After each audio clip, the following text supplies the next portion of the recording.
भैया, एक काम करो, आपके पास जितने भी कंबल है ना सारे दे दो और पैसे बता दो। मैडम आप ये सारे कंबल खरीदोगे? हाँ, क्यों नहीं खरीद सकते हैं क्या? नहीं नहीं, खरीद सकते हो ना। मुझे गिनने पड़ेंगे, आप 5 मिनट दो, मैं गिन के बताता हूँ आपको। ठीक है, बस थोड़ा सा जल्दी करना। हाँ। अरे बेटी, बात पूछूं? हाँ जी अंकल, पूछिए। ये इतने सारे कंबल खरीद रही हो, क्या करोगी इतने कंबलों का? कहीं ऐसा तो नहीं कि हमसे खरीद के और ऊंचे दामों पे बेचने का इरादा हो? अरे नहीं नहीं अंकल, भगवान की दुआ से मेरा काम बहुत अच्छा चल रहा है। तो फिर इतने कंबलों का क्या करोगी? वो अंकल, मुझे अपनी हर महीने की इनकम में से थोड़ा सा हिस्सा किसी को देना होता है, तो बस इसीलिए। पर बेटी, इनकम का हिस्सा और दान, कंबल, मैं कुछ समझा नहीं। अंकल, पूरे महीने की कमाई में से कुछ हिस्सा मैं मंदिर में चढ़ाती थी भगवान को। पर पिछले महीने ना मेरे साथ कुछ अजीब सा हो गया। क्या हुआ? पिछले महीने भी मैं हर महीने की तरह मंदिर में चढ़ावा चढ़ाकर वापस आ रही थी। तभी मुझे एक भिखारी मिला। उसने बोला कि मैडम बहुत भूख लगी है, कुछ खाने को चाहिए। तो मैंने उसे 100 रुपए दे दिए और मैं घर आ गई। और उसी रात मुझे सपना आया और सपने में भगवान जी आए। और उन्होंने मुझसे कहा कि बेटा, इस महीने का हिस्सा पूरे 100 रुपए मुझे मिल गए हैं।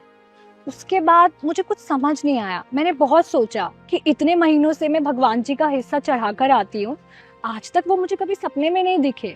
और यही मैंने एक भिखारी को खाने के लिए 100 रुपए दिए, वो सीधा भगवान जी के हिस्से में चले गए।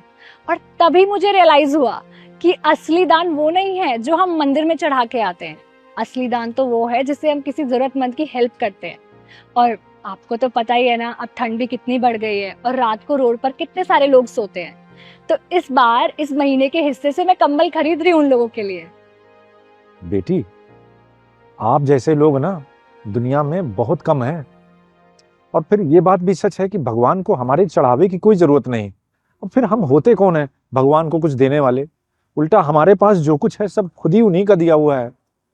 और भगवान को इसीलिए दीन दयाल भी कहा जाता है। सच्चा दान वही है जो जरूरतमंदों को दिया जाए।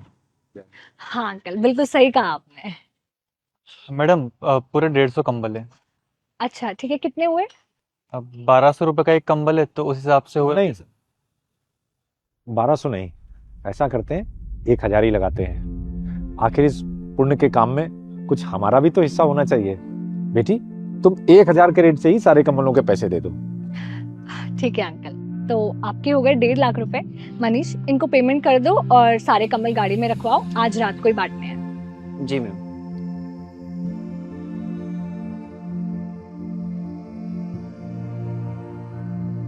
ये लीजिए अंकल जी, 1.5 लाख रुपए। ये सारे कंबल गाड़ी में रखवा दो। जी, आइए।